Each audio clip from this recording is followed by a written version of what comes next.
U പിയിൽ ഒരു കൊടും ക്രിമിനലിനെ കൂടെ തീർത്തിരിക്കുകയാണ്. ഏറ്റുമുട്ടലിൽ യു പി പോലീസ് വധിച്ചതായിട്ടാണ് വിവരം. ഒരു ഷാറൂഖ് പത്താൻ. ഈ ഏതാണ്ട് യോഗി ആദിത്യനാഥ് അവിടെ അധികാരത്തിൽ ഏറിയതിനു ശേഷം, ഇത് 2ാം തവണയാണ് അദ്ദേഹം ഭരിക്കുന്നത്, ഈ കാലയളവിനുള്ളിൽ 100-ലധികം ക്രിമിനലുകളെയാണ് യു പി പോലീസ് എൻകൗണ്ടറിലൂടെ വധിച്ചത്. ഇവരെ പിടികൂടാൻ ശ്രമിക്കുമ്പോൾ പോലീസിനെ ആക്രമിക്കുന്നു, പോലീസ് തിരിച്ചു വെടിവെക്കുന്നു, അങ്ങനെയാണ് മരണം സംഭവിക്കുന്നത്. ഈ ഷാറൂഖ് പത്താൻ, തലയ്ക്ക് യു പി പോലീസ് വിലയിട്ട ഷാറൂഖ് പത്താൻ, എന്താണ് അവിടെ സംഭവിച്ചത്? ഈ പത്താനെ പോലീസ് ഈ ഏറ്റുമുട്ടലിൽ വധിക്കാനുണ്ടായ കാരണം എന്താണ്? അതിനുമുമ്പ് ഷാറൂഖ് ഖാൻ സഞ്ജീവ് ജീവ എന്ന് പറയുന്ന ഒരു മാഫിയ സംഘത്തിലെ അംഗമായിരുന്നു. യു പിയിൽ അങ്ങനെ ഷാറൂഖ് പത്താൻ. അപ്പോൾ അദ്ദേഹം അതുപോലെ പല മാഫിയ സംഘങ്ങളും ഉണ്ടായിരുന്നു ഉത്തർപ്രദേശിൽ. അതിന് പറ്റിയ ഒരു ദണ്ഡകാരണ്യമായിരുന്നു ഉത്തർപ്രദേശ് മുഴുവൻ. കാരണം ഒരു വശത്തുകൂടെ കോൺഗ്രസിൻ്റെ, പിൽക്കാലത്ത് SP-യുടെ, അതായത് സമാജ്വാദി പാർട്ടിയുടെ ഇസ്ലാമിക പ്രീണനം, ആ ഇസ്ലാമിക പ്രീണനത്തിൻ്റെ തണലിൽ ഗുണ്ട മാഫിയ രാജ്യങ്ങളിൽ ഇസ്ലാം മതത്തിൽപ്പെട്ടവരെ, മുസ്ലിങ്ങളായിട്ടുള്ളവരെ ഒന്ന് തലോടി വിടുക മാത്രമാണ് അവർ ചെയ്തുകൊണ്ടിരുന്നത്. കാരണം ഇവർ പേട്രൺസായിട്ടുള്ള ഒരുപാട് മുസ്ലിം പോക്കറ്റുകളുണ്ട്.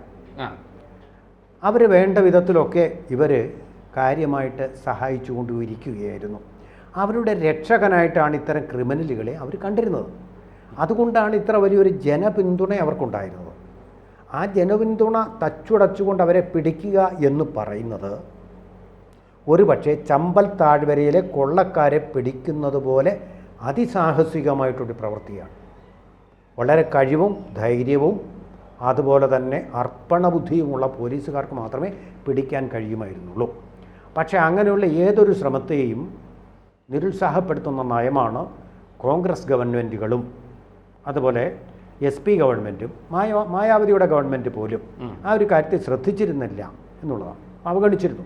കാരണം ഗവൺമെൻറ് ഏറ്റുകഴിഞ്ഞാൽ കൈ പൊള്ളും എന്നുള്ള അത്ര വലിയ സംഘങ്ങളാണ്. ആവശ്യമില്ലാത്ത കാര്യത്തിന് എന്തിനാ നമ്മൾ വഴി കിടക്കുന്ന പാമ്പിനെ എടുത്ത് പിടിച്ച് നമ്മൾ തലയിൽ വെക്കുന്ന, അതെ എന്നുള്ളത് തന്നെയായിരുന്നു സമയം. ഒരു കൊടും വിഷങ്ങളുമായിരുന്നു.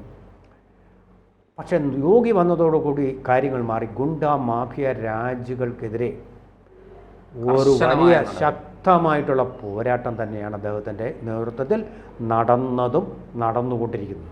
ഒരു വിട്ടുവീഴ്ചയില്ല, 0 ടോളറൻസ് എന്നുള്ള നയത്തിലാണ് അദ്ദേഹം പോയിക്കൊണ്ടിരിക്കുന്നത്. അങ്ങനെ ഉത്തർപ്രദേശ്, അയോധ്യ നിലനിൽക്കുന്ന ഉത്തർപ്രദേശിനെ തന്നെ ഒരു രാമജന്മഭൂമിയാക്കി മാറ്റുക എന്നുള്ള ശ്രമത്തിൽ, എന്ന് പറഞ്ഞാൽ മതപരമായിട്ടല്ല, ഗാന്ധിജി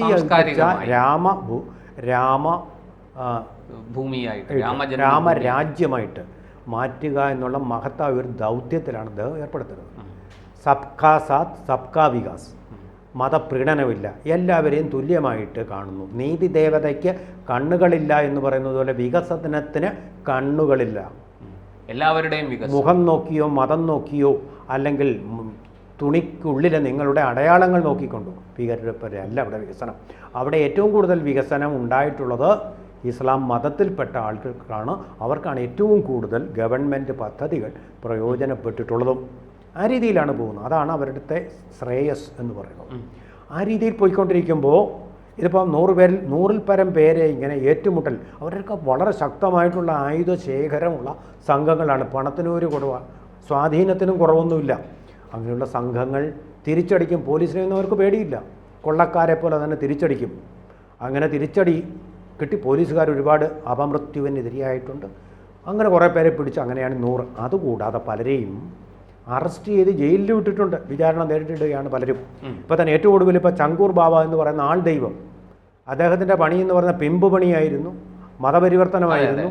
അതുപോലെ തന്നെ വിദേശത്തു നിന്ന് കോടിക്കണക്കിന് രൂപ ഗൾഫ് രാജ്യങ്ങളിൽ നിന്നും വരുത്തിക്കൊണ്ട്, ഞാൻ പറയാം ജില്ലകൾ, പിന്നെ നേപ്പാളിൻ്റെ അതിർത്തി ജില്ലകളായ നവാൽ പരസി, രൂപാന്തേഹി, ബെങ്കെ എന്നിവിടങ്ങളിലെല്ലാം അക്കൗണ്ടുണ്ട്. മൊത്തം 600 കോടി രൂപ, ഇതിലും കൂടുതലുണ്ടോയെന്ന് ഇനി കണ്ടുപിടിക്കണം, കോടി രൂപയുടെ അക്കൗണ്ടാണ് വിദേശത്തുനിന്ന് ഫണ്ടായിട്ട് തുർക്കി ഉൾപ്പെടെയുള്ള രാജ്യങ്ങളിൽ നിന്ന് ഇയാൾക്ക് വന്നിരിക്കുന്നത്. പിടിച്ച് അറസ്റ്റ് ചെയ്തല്ലോ. ഇപ്പോൾ ഇതുവരെയുള്ള ഒറ്റ ഭരണകൂടത്തിനും അയാളെ തൊടാൻ സാധിച്ചു. മുലായം സിംഗ് യാദവോ അദ്ദേഹത്തിൻ്റെ മകനോ തൊടാൻ കഴിഞ്ഞിട്ടില്ല. കോൺഗ്രസ് ഗവൺമെൻറ്റുകൾക്കൊന്നും കഴിഞ്ഞിട്ടില്ല. ആ കാര്യമാണ് ഇപ്പോൾ യോഗി ആദിത്യനാഥ് അവിടെ സാധിച്ചിരിക്കുന്നത്. ഇതിപ്പോൾ ശരിക്കും പറഞ്ഞാൽ അദ്ദേഹം ഒരു കർമ്മയോഗിയായതുകൊണ്ടാണ് ഇത് ചെയ്യാൻ തോന്നുന്നത് എന്ന് പറഞ്ഞാൽ, ഇപ്പോൾ അദ്ദേഹം നിർവഹിക്കുന്ന കൃത്യമെന്ന് പറഞ്ഞാൽ, പണ്ട് വസിഷ്ഠൻ ശ്രീരാമ ലക്ഷ്മണന്മാരെ അവിടെ ചെറുപ്രായത്തിൽ തന്നെ ദണ്ഡകാരണ്യത്തിലേക്ക് കൊണ്ടുപോയത്. ആ വസിഷ്ഠനെ നമുക്ക് മോദിയായിട്ട് കണക്കാക്കാം. ആ വസിഷ്ഠൻ നിയോഗിച്ച ഒരു രാമലക്ഷ്മണൻ രണ്ടും കൂടെ ഒന്നുചേർന്ന ഒരാളാണ് യോഗി. ദണ്ഡകാരണ്യത്തിൽ അവിടെ സമാധാന ജീവിതമെന്ന് പറയുന്ന ആ തപശ്ചര്യയ്ക്ക് ഭംഗം വരുത്തുന്ന രാക്ഷസന്മാരെ ഒന്നൊന്നായിട്ട് അദ്ദേഹം നീക്കിക്കൊണ്ടിരിക്കുകയാണ്. ഹിസ്റ്ററിയിലേക്ക് ഹിസ്റ്ററിയുടെ ഡസ്റ്റ്ബിന്നിലേക്ക് മാറ്റിക്കൊണ്ടിരിക്കുകയാണ് ഹിസ്റ്ററി ഷീറ്റേഴ്സിനെ. ആ പ്രവൃത്തിയാണിപ്പോൾ അതാണിപ്പോൾ നടന്നുകൊണ്ടിരിക്കുന്നത്. അങ്ങനെയാണിപ്പോൾ 100 എണ്ണം. അത് മറ്റാർക്കും വേണ്ടിയല്ല, അദ്ദേഹത്തിൻ്റെ കർമ്മമായിട്ട് അങ്ങ് അനുഷ്ഠിക്കുക. കർമ്മണ്യേ വാ അധികാരത്തെ മാ ഫലേഷു കഥാചന എന്നുള്ള രീതിയിൽ തന്നെ പോവുകയാണ്. അതുകൊണ്ടാണ് അത് വിജയിക്കുന്നത്. അപ്പോൾ അങ്ങനെ പോകുമ്പോൾ ദണ്ഡകാരണ്യത്തിലെ രാക്ഷസികൾ അങ്ങനെയുള്ള ദുഷ്ടശക്തികളൊക്കെ നേരിടേണ്ടി വരും. വലിയ സമ്മർദ്ദം ഉണ്ടാവും. കാരണം ഇവരൊക്കെ വളരെയധികം ജനസ്വാധീനവും ഇസ്ലാം സമൂഹത്തിൽ വലിയധികം സ്ഥാനമുള്ളവരുമാണ്. അവരെയൊക്കെ നേരിടുമ്പോൾ അത് വർഗീയതയാണ് എന്ന് പറഞ്ഞുള്ള മാധ്യമങ്ങളുടെ, സമൂഹത്തിൻ്റെ, അതുപോലെ തന്നെ പ്രതിപക്ഷത്തിൻ്റെ ഒക്കെ വളരെ ശക്തമായിട്ടുള്ള അറ്റകരച്ചിൽ. ഇപ്പോൾ ഇവരിൽ നിന്നുണ്ടാവുന്ന എതിർപ്പിനേക്കാൾ കൂടുതലുണ്ടാവുക പ്രതിപക്ഷ പാർട്ടികൾ, രാഹുൽ ഗാന്ധി, പ്രിയങ്ക ഗാന്ധി ഉൾപ്പെടെയുള്ള ആൾക്കാർ, യുപിയുടെ അവരെല്ലാം ഈ കൊടും ക്രിമിനലുകളുടെ പല ചെയ്തികളുടെയും ഗുണഭോക്താക്കളാണ്. അതെ, അത് തന്നെയല്ല, യുപി എന്ന് പറയുന്നത് തങ്ങളുടെ ഒസിത്താണ് എന്ന് കരുതുന്ന ആൾക്കാർ കൂടിയാണ്. അപ്പോൾ അതുകൊണ്ട് ഇവനാരിത് ചോദിക്കാൻ, ഗോരഖ്പൂരിലെ വെറും ഒരു പൂജാരി ഇവിടെ വന്നിട്ട് ഇവനാര് നമ്മുടെ തട്ടകത്തിൽ വന്നാ കളിക്കാൻ എന്നുള്ള ആ എതിർപ്പിനെയും മറികടന്നുകൊണ്ട് ഒറ്റയ്ക്ക് നമ്മൾ ചെയ്യേണ്ട പ്രവൃത്തി പ്രീതിയോ ഭീതിയോ കൂടാതെ നടത്തിക്കൊണ്ടിരിക്കുന്നതിൻ്റെ ഫലമായിട്ടാണ് 50,000 രൂപ തലയ്ക്ക് പ്രഖ്യാപിച്ച സഞ്ജീവ് ജീത, അതൊരു സംഘം മാത്രമാണ്, ഒരുപാട് സംഘങ്ങളുണ്ട് ഇതിനകത്ത് പെട്ട ഷാരൂഖ് പത്താനെ അദ്ദേഹം തിരിച്ചു വെടിവെച്ചു. ശക്തനാണ്, കീഴടങ്ങാതെ. പോലീസുകാർക്ക് പരിക്കുപറ്റിയിട്ടുണ്ട്. രഹസ്യ വിവരങ്ങൾ കിട്ടി, അതുകൊണ്ടാണ്. അപ്പോൾ ഈ രഹസ്യ വിവരങ്ങൾ കിട്ടാതെ ഇദ്ദേഹത്തിനെ